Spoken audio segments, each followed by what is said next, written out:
अस्सलाम वालेकुम भाईजान की हाल चाल है ठीक हो। मैं अली रज़ा डोगर डोगर मोटर्स ननकाना वाले मेन ब्रांच शाहकोट तो ਤੁਹਾਡਾ ਭਾਈ ਤੁਹਾਡਾ ਖਾਦਮ ਤੁਹਾਡੇ ਨਾਲ ਮੁਖਾਤਿਮਾ ਦੋਸਤੋ ਅੱਜ ਮੈਂ ਡੋਗਰ ਮੋਟਰ ਸ਼ਾਹਕੋਟ ਦਾ ਸਟਾਕ ਲੈ ਕੇ ਆਇਆ ਤੁਹਾਡੀ ਖਿਦਮਤ ਵਿੱਚ।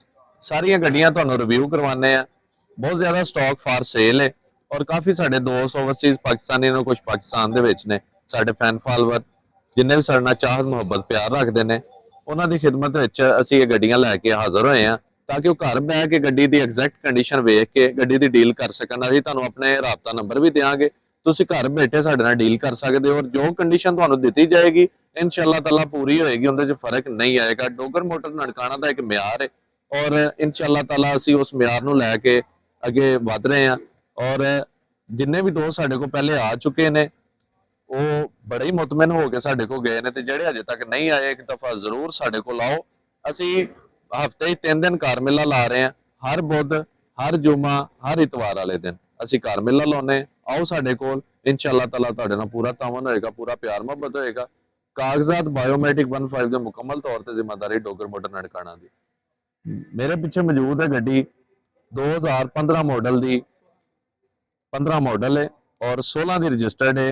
होंडा वेजल हाइब्रिड है, बैटरियां ABS बिल्कुल 100% है गड्डी दी। बाहरों जी कंडीशन है वो छत पिलर जैनवन पेंट च और डिग्गी का टॉप जैनवन पेंट च, राउंड ही शावर है। अंदरों गड्डी सील पैक है, वजी लगी नहीं हुई। मैं तुहानूं वाक अराउंड गड्डी का करा दिना। गड्डी माशाअल्लाह सोहनी लुक पूरी है गड्डी दी और ये जैपनीज गड्डी है और 2016 ਦੇ ਵਿੱਚ ਇੰਪੋਰਟ ਹੋਈ ਔਰ 16 ਦੇ ਵਿੱਚ ਹੀ ਇਹਨੂੰ ਰਜਿਸਟਰਡ ਕੀਤਾ ਗਿਆ। ਇਹ Z ਸੈਂਸਿੰਗ ਵਾਲੀ ਗੱਡੀ ਹੈ। ਮੇਰਾ ਕੈਮਰਾਮੈਨ ਤੁਹਾਨੂੰ ਵਾਕ ਅਰਾਊਂਡ ਕਰਾ ਦਿੰਦਾ ਗੱਡੀ ਦਾ। ਉਸ ਤੋਂ ਬਾਅਦ ਤੁਹਾਨੂੰ ਮੈਂ ਇਹਦੀ ਮੁਕੰਮਲ ਕੰਡੀਸ਼ਨ ਜਿਹੜੀ ਹੈ ਉਹ ਦਿਖਾਵਾਂਗਾ। ਇਹਦੀਆਂ ਸੀਲਾਂ ਦੀ ਪੋਜੀਸ਼ਨ ਕੀ ਹੈ ਔਰ ਇਹਦੀ ਇੰਜਨ ਦੀ ਹਾਲਤ ਕੀ ਹੈ ਇਸ ਟਾਈਮ ਔਰ ਇਹਦੇ ਟਾਇਰਾਂ ਦੀ ਪੋਜੀਸ਼ਨ ਕੀ ਹੈ, ਹਰ ਚੀਜ਼ ਤੁਹਾਨੂੰ ਵਿਜ਼ਿਟ ਕਰਵਾਵਾਂਗੇ। ਤੇ ਹੁਣ ਤੁਹਾਨੂੰ ਜਿਹੜਾ ਨਾ ਇਹਦਾ अंदरों रिव्यू करवाने गड्डी का। ए देखो रूम चेक करो गड्डी का। रूम गड्डी का माशाल्लाह सोहना है, बेहतरीन रूम है। साइड तो हो जाओ जरा, रूम का विजिट होने दियो। सीला स्पाट ओके ने गड्डी दे। बैक सीट की भी कंडीशन तुहानूं दिखा दिन्ने, मेरा कैमरामैन तुहानूं दिखांदा है। अंदरों बाहरों गड्डी पूरी। उस तो बाद तुहानूं इंजन बे की भी कंडीशन दिखा देंगे। गड्डी का गेयर इंजन सस्पेंशन 100% है।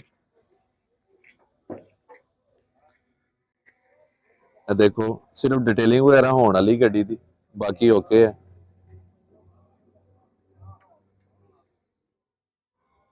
वाश होने वाली गड्डी। असीं ते डिटेलिंग का भी सिस्टम लैंदा है। ਜਿਹੜੇ ਦੋਸਤ ਸਾਡੇ ਕੋਲ ਗੱਡੀ ਖਰੀਦਣਗੇ ਅਸੀਂ ਉਹਨਾਂ ਨੂੰ 5000 ਰੁਪਏ ਦੇ ਅੰਦਰ ਗੱਡੀ ਦੀ ਮੁਕੰਮਲ ਡਿਟੇਲਿੰਗ ਕਰਵਾ ਕੇ ਦੇਵਾਂਗੇ। ਅੰਦਰੋਂ ਬਾਹਰੋਂ ਕੰਪਾਊਂਡ ਪਾਲੇ ਜਿੰਦੇ ਵਿੱਚ ਹਰ ਚੀਜ਼ ਦੀ ਸਹੂਲਤ ਹੋਏਗੀ। ਇੱਥੇ ਡੋਗਰ ਮੋਟਰ ਤੇ ਟਰਾਂਸਫਰ ਤੱਕ ਦੀ ਸਹੂਲਤ ਡੋਗਰ ਮੋਟਰ ਨਨਕਾਣਾ ਦੇ ਦਿੱਤੀ ਜਾਂਦੀ। ਔਰ ਇਹ ਗੱਡੀ ਤੁਹਾਨੂੰ ਫਾਈਨਲ ਇਹਦੇ ਮਾਰਕੀਟ ਪ੍ਰਾਈਸ ਤੇ ਇਸ ਟਾਈਮ ਕੋਈ 50 ਲੱਖ ਤੋਂ ਲੈ ਕੇ 55 ਲੱਖ ਰੁਪਏ ਚੱਲਣ ਡਈ ਹੈ, ਲੇਕਿਨ ਅਸੀਂ ਇਹ ਤੁਹਾਨੂੰ ਗੱਡੀ ਜਿਹੜੀ ਹੈ ਉਹ ਲੈ ਕੇ ਦੇਵਾਂਗੇ ਸਿਰਫ 45 ਲੱਖ ਰੁਪਏ ਦੀ। 45 ਲੱਖ ਦੀ ਤੁਹਾਨੂੰ ਇਹ ਗੱਡੀ ਲੈ ਦੇਵਾਂਗੇ। ਇਹ ਬਹੁਤ ਮੁਨਾਸਿਬ ਗੱਡੀ ਔਰ ਇਨਵੈਸਟਰ ਰੇਟ ਦੀ ਗੱਡੀ ਹੈ। ਜਿਹੜੇ ਵੀਰ ਭਰਾ ਇਸ ਗੱਡੀ ਨੂੰ ਪਰਚੇਸ ਕਰਨਾ ਚਾਹੁੰਦੇ ਨੇ ਉਹਨਾਂ ਨੂੰ ਮੈਂ ਆਪਣੀ ਟੀਮ ਮੈਂਬਰ ਦਾ ਨੰਬਰ ਲਿਖਾ ਦਿੰਦਾ 0307 70 17 602। ਦੁਬਾਰਾ ਫਿਰ ਨੰਬਰ ਰਿਪੀਟ ਕਰ ਰਿਹਾ 0307 70 17 602। ਇਹ ਨੰਬਰ ਜੇ ਇਹਦੇ ਤੁਸੀਂ ਰਾਬਤਾ ਕਰਕੇ ਇਸ ਗੱਡੀ ਦੀ ਡੀਲ ਕਰ ਸਕਦੇ ਹੋ। ਇੱਕ ਹੋਰ ਨੰਬਰ ਲਿਖ ਲਓ 0300 ਪੂਰਾ 800 ਪੂਰਾ 1526। ਬਹੁਤ ਸ਼ੁਕਰੀਆ। ਅੱਲਾਹ ਹਾਫਿਜ਼।